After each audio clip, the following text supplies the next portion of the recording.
कांग्रेस को बीजेपी ने नहीं हराया है, कांग्रेस के बड़े नेताओं ने मिलकर हराया है। कि सियासत के इस खेल में मुश्किलें तमाम हैं, सियासत के इस खेल में मुश्किलें तमाम हैं, हौसले बुलंद हो तो हर मकाम आसान है। इतना ओवर कॉन्फिडेंस था वहाँ के मध्य प्रदेश के पूर्व मुख्यमंत्री को, कमलनाथ जी को, कि अखिलेश जी को अखिलेश वखिलेश बोल दिया। अरे आप फैजाबादी कहते हैं कि और चुप रहने पे तैयार नहीं है हम लोग, और चुप रहने पे तैयार नहीं है हम लोग, आदमी है दरो दीवार नहीं है हम लोग, धूप और छाँव का जादू न चलाओ हम पर, चढ़ते सूरज के परस्तार नहीं है हम लोग।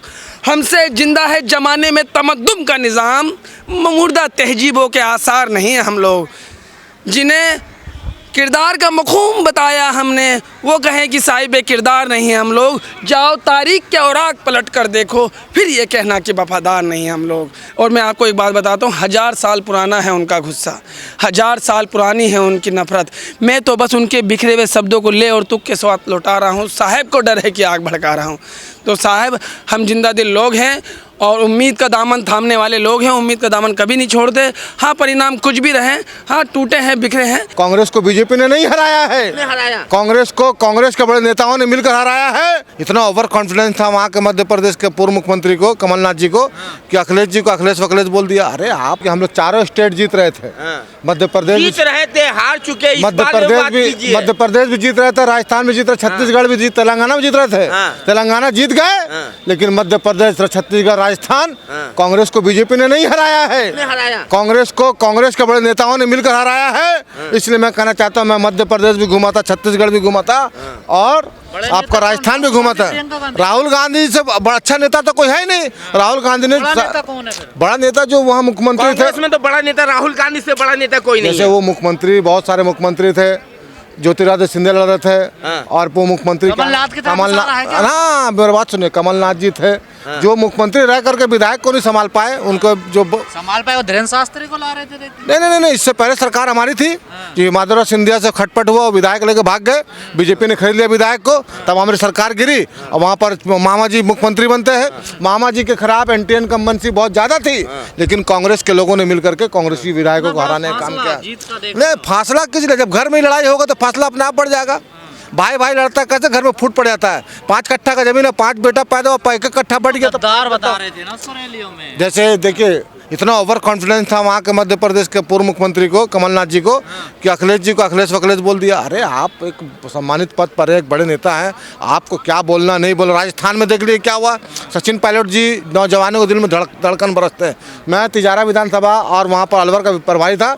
आप देख, तिजारा विधानसभा हम लोग जीत रहे हैं, वहाँ से बाबा बालकनाथ हार रहे हैं चुनाव। इसलिए जब तक ईमानदार कार्यकर्ता को आप आगे नहीं लाइएगा, बाप बेटा को, बेटा बाप को, बाप चाचा को, भतीजा को लाने में लगा हुआ जो कार्यकर्ता ईमानदार है। कमलनाथ, भूपेश बघेल ये ईमानदार कार्यकर्ता नहीं है पार्टी। कार्यकर्ता क्या है, सब अपने अपने परिवार के लोगों को लाने में लगे हुए हैं। कमलनाथ जी अपने बेटे को लाने में लगे हुए हैं, भूपेश बघेल अपने परिवार को लाने में लगे हुए हैं। गांधी परिवार पे भी आरोप लगता है। नहीं, गांधी परिवार मीन्स क्या, गांधी परिवार पे क्यों आरोप लगता है? खड़गे जी कौन है, गांधी परिवार से है।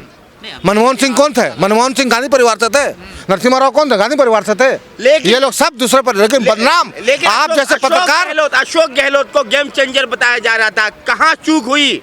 वो ओवर कॉन्फिडेंस में जी रहे थे, वन मैन आर्मी बनकर चलना चाह रहे थे। जब तक पूरा परिवार एक साथ नहीं रहेगा, कोई परिवार आगे नहीं बढ़ सकता है। इसलिए कांग्रेस सरकार बनाने के जो ख्वाब देख रही है 2024 में, वो तो चकनाचूर होता दिखाई दे रहा है। कांग्रेस का सर्वे जो था, आम आदमी कांग्रेस के साथ थी। आम आदमी जो है, आम वोटर कांग्रेस के साथ था। आप देख लीजिए वोट कहाँ गया वोट वो इसलिए गया कि लोग आपस में लड़ेंगे, परिवार आपस में लड़ेगा तो वोट इधर उधर भागता है। तो वोटर जोरदार करी थी, रैलियां कहाँ गई? आज भी कांग्रेस के साथ लोग जुड़ने को तैयार हैं। बीजेपी से दुखी है। बीजेपी ने क्या दिया देश को? बीजेपी ने नफरत दिया देश को। बीजेपी ने बात बताइए, आप दिल्ली में बैठकर कहते हैं कांग्रेस सेक्युलर है, मध्य प्रदेश में जाओगे तो यहाँ कोई सेक्युलर वैक्युलर नहीं है। कौन बोला ये बात? क्यों आपने कहा नहीं, मंदिर का, बाबरी मस्जिद का ताला हमने खुलवाया, मंदिर का ताला हमने खुलवाया, शिलान्यास हमने करवाया। किसका? तो मुसलमान क्यों वोट देगा आपको? क्यों नहीं देगा मुसलमान वोट? जब आप किसने खुलवाया? वो तो पुरानी लड़ाई थी, उसको तो चुनाव इस पे वोट। आप मेरी बात नहीं, आप मेरी बात नहीं समझ रहे। सेकुलर कांग्रेस पार्टी आज नहीं कल कांग्रेस ही देश को चलाएगी। धीरेन्द्र शास्त्री हिंदू राष्ट्र बनाने की बात कर रहा था। यहाँ जिंदगी में हिंदू राष्ट्र नहीं बनेगा। मोदी जी जाके बिरयानी खाते हैं पाकिस्तान में, सुने, मोदी जी जाके बिरयानी खाते हैं पाकिस्तान में, दुबई जाते हैं और शेख से गला मिलते हैं और हिंदू राष्ट्र बनाएंगे। ये तो स्टंट है। हमारे हिंदू भाई भी इस चीज़ को समझ रहे हैं कि मोदी जी बेवकूफ़ बना रहे हैं हिंदू भाइयों को। आज जीएसटी में सबसे ज़्यादा नुकसान किसको हुआ, नोटबंदी में नुकसान किसको हुआ, आज किसान सबसे ज़्यादा कौन मरा, सब हिंदू भाई परेशान है देश का। लेकिन क्या है, वक्त आएगा, समय बदलेगा। देख, जब तक अपना परिवार में लड़ाई होगा, परिवार को कोई नहीं बचा सकता। मैं कांग्रेस का प्रचार तंत्र कमजोर रही है कि मानते हैं कि नहीं, आप ये बताएं। जनता को समाज में लेने में चूक रही कहीं ना कहीं। नहीं, कांग्रेस ने जनता को एतमाद में लिया। जो बड़े बड़े लिया तो कहाँ जीते, कहाँ हार हुई है। तीनों राज्यों में बड़े राज्यों में हार हो गई है। अशोक गहलोत जी को मुख्यमंत्री किसने बनाया, कांग्रेस ने बनाया। कमलनाथ जी को मुख्यमंत्री किसने बनाया, कांग्रेस ने बनाया। आपके छत्तीसगढ़ का मुख्यमंत्री को किसने बनाया, कांग्रेस ने बनाया। कांग्रेस तो मुख्यमंत्री बना दी। मुख्यमंत्री का काम है ना आम पब्लिक को लेकर चलना, विधायक को लेकर चलना। जो आदमी अपने विधायक को नहीं संभालेगा तो विधायक भागेंगे, बिकेंगे। हमारा क्या, राहुल गांधी जी कैसे भारत जोड़ो यात्रा 4500 किलोमीटर पैदल चलते हैं, पूरा भारत को जोड़ने का काम कर रहे हैं। लेकिन कुछ लोग, RSS के लोग अभी भी कांग्रेस में बैठे हुए हैं। वैसे लोगों को जब तक बाहर नहीं निकालेगा आदमी, वैसे लोगों को बाहर जब तक कांग्रेस नहीं निकालेगी, कांग्रेस का साथ हम सब लेके चलेंगे। देखो दोस्त, मैं 24 अकबर रोड पर आज इनके कार्यालय और ऑफिस में आया, घर परिवार में इनके, और 200 रुपये अम्मी से लेके आया था। मैं कोई कांग्रेसी कार्यकर्ता और नेता नहीं हूँ। मैं एक आप जनमानस हूँ, एक मेहनत का आबादी का एक हिस्सा हूँ। मैं बार बार ये बात कहता हूँ। लेकिन अम्मी से 200 रुपये लेने के बाद ये था कि आज सेलिब्रेशन होगा, इंटरटेनमेंट होगा, आज जश्न का माहौल होगा। लेकिन गम के समंदर में डूब गए यार, बाखुदा, कोई झूठ वाली बात नहीं है। और ये उम्मीद, दुख नहीं, मोतियों की तरह बिखर गए। पता क्या है कि जो एग्जिट पोल के रुझान मिले जुले आ रहे थे कि कांटे की टक्कर होगी। तेलंगाना को छोड़ के और जगह कहीं लगा नहीं। छत्तीसगढ़ में थोड़ा सा ऐसा लगा, छत्तीसगढ़ में तो कांटे की टक्कर बताई नहीं थी। कहा था कि सरकार पूरी आराम से बन रही है, लेकिन छत्तीसगढ़ के भी और एग्जिट पोल के, सभी एग्जिट पोल के बिल्कुल अनुमान से उलट आए। तो मेरा दुखी होने का कारण ये था कि राहुल गांधी का जो गला है ना, वो विष पीने की बहुत ताकत रखता है। उसे मैं एक ऐसा नेता मानता हूँ जो गरीबों की, आम जनमानस की और हर समाज के, हर कम्युनिटी के वर्ग की एक फिक्र लेके चलता है। उसके अंदर करुणा है, सादगी है, प्यार है। राहुल गांधी की सुनता कौन है? सुनिए, नहीं राहुल का मैं क्या कहता हूँ, देखो मैं क्या कहता हूँ, राहुल आपके कैमरे साहब बड़े, आप ठीक ठाक अच्छे, बहुत अच्छी काबिलियत रखते हैं। दुनिया आपको जहाँ देखता है, खुदा आपके मर्तबे को बनाए रखे। तो मैं आपके शेर से राहुल गांधी जी को एक बात आपके माध्यम से राहुल जी को एक बात कह देना चाहता हूँ कि सियासत के इस खेल में मुश्किलें तमाम हैं। सियासत के इस खेल में मुश्किलें तमाम हैं। हौसले बुलंद हो तो हर मकाम आसान है। भविष्य की कोख में क्या पल रहा है किसे क्या पता। कि देखो, हार जीत अपनी जगह है, हारे हैं, गम भी है। लेकिन एक बात याद रखना कि कांग्रेस लड़ी दमदार तरीके से है।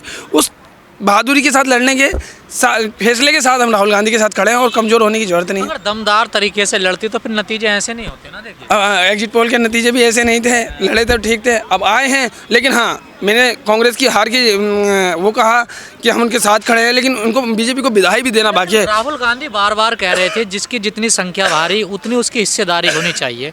लेकिन जब टिकट बंटवारा हुआ तो वो राहुल गांधी की बात कहीं नज़र नहीं आई। देखिए मैं आपको एक बात बताता हूँ। टिकट तो वही उन्होंने प्रकाश को दिए सारे। देखिए मैं आपको एक बात बताता हूँ। कांग्रेस पार्टी, मेरे अनुमान से कांग्रेस पार्टी एक ऐसे विचारधारा की पार्टी है जहाँ वो वोटों का समीकरण नहीं देखती। समझ रहे ना, वोटों का समीकरण नहीं देखती। हाँ, चुनावी एजेंडे होते हैं हर पार्टी के, कांग्रेस के भी हैं। चुनावी एक एजेंडा होता है, कांग्रेस के भी हैं। और मेरी बात सुनिए, बीजेपी की इस जीत के लिए मैं भी पीएम महदू और बीजेपी की तमाम टीम को इस षड्यंत्रकारी जीत, पैसे धन बल की जीत, मीडिया के बड़े स्तर पे उसके दुरुपयोग की जीत की हर पार्टी करती है। नहीं, दिली गहराई से बधाई देता हूँ। इन तीनों राज्यों में जिस तरीके से उनकी झूठ की कला हमारे पास नहीं है। झूठ के बड़े माहिर खिलाड़ी हैं, उनसे बड़ा झूठा नहीं है। उनके सामने बड़े बड़े झूठों को मौत आ जाए। इतने बड़े झूठे इंसान, हम सच की लड़ाई लड़ेंगे, चाहे देर में सही, लेकिन पहुँचेंगे। देखिए, हम बड़े संयमकारी लोग हैं, संयम से काम लेते हैं। सुनिए, मध्य प्रदेश में 2 मुसलमानों को टिकट दिए हैं। सुनिए, मैं बता रहा हूँ। कल न्यूज़ 18 पे आलोक वर्मा जी थे और उनसे एंकर ने ये सवाल किया कि कांग्रेस तेलंगाना में, गौर सुनिए, अभी रिजल्ट नहीं आए हैं, सिर्फ एग्जिट पोल पे बात हो रही थी। उनसे बोला कि तेलंगाना में अच्छा कर रही है कांग्रेस, सरकार में आ रही है पहली दफ़ा। आलोक वर्मा जी ने बोला कि भारत जोड़ो यात्रा का असर है, क्योंकि वहाँ से निकाली थी। तो बोला कि भारत जोड़ो यात्रा नहीं, मुसलमान जोड़ो यात्रा थी। बात सुनना, आलोक वर्मा जी बोले। और अभी सुबह भी ऐसा ही था। देखिए, हम इंसान हैं, हमारे अंदर जज्बात हैं, हमारे गोश्त के भीतर भी गर्म खून दौड़ रहा है। हम भी जिंदा इंसान हैं और मुर्दा नहीं है। सियासत को इतने निचले स्तर पर ना ले जाओ कि हर एक आम आदमी को हिट करने की कोशिश कर रहे हो, उसे जलील और अपमानित करने की कोशिश कर रहे हो। इसीलिए मेरे महबूब मेरा फैजाबादी कहते हैं कि और चुप रहने पे तैयार नहीं है हम लोग, और चुप रहने पे तैयार नहीं है हम लोग। आदमी है दरो दीवार नहीं है हम लोग। धूप और छाँव का जादू ना चलाओ हम पर, चढ़ते सूरज के परस्तार नहीं है हम लोग। हमसे जिंदा है जमाने में तमद्दुन का निज़ाम, मुर्दा तहजीबों के आसार नहीं है हम लोग। जिन्हें किरदार का मखूम बताया हमने, वो कहें कि साहिब किरदार नहीं है हम लोग। जाओ तारीख के औराक पलट कर देखो, फिर ये कहना कि वफादार नहीं है हम लोग। तो ये जो नए नए नेता बने हैं, मेरी कोई ज़्यादा तो उम्र है नहीं, लेकिन ये जो नए नए नेता बने और नई पॉलिटिक्स जो देश में आई है, ये उस किसी बहुत बड़े बड़े महान लेखकों ने कहा है कि अफीम से भी ज़्यादा ख़तरनाक है ये नशा, जो एक बार जवान पे चढ़ जाना तो आदमी यूँ यूँ झूमता है।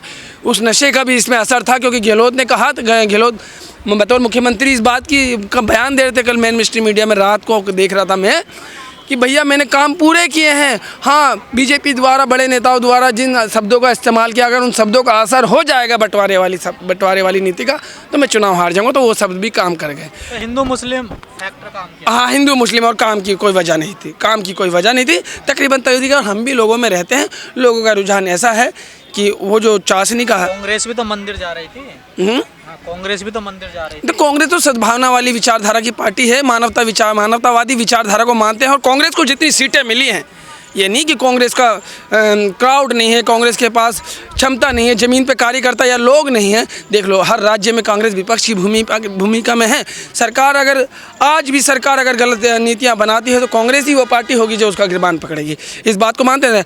और मैं आपको एक बात बताता हूँ, 1000 साल पुराना है उनका गुस्सा, 1000 साल पुरानी है उनकी नफरत। मैं तो बस उनके बिखरे हुए शब्दों को ले और तुक के स्वाद लौटा रहा हूँ। साहब को डर है कि आग भड़का रहा हूँ। तो साहब, हम जिंदा दिल लोग हैं और उम्मीद का दामन थामने वाले लोग हैं। उम्मीद का दामन कभी नहीं छोड़ते। हाँ, परिणाम कुछ भी रहे, हाँ टूटे हैं, बिखरे हैं, लेकिन लड़ेंगे और जीतेंगे, आज नहीं तो कल। जय हिंद, जय भारत।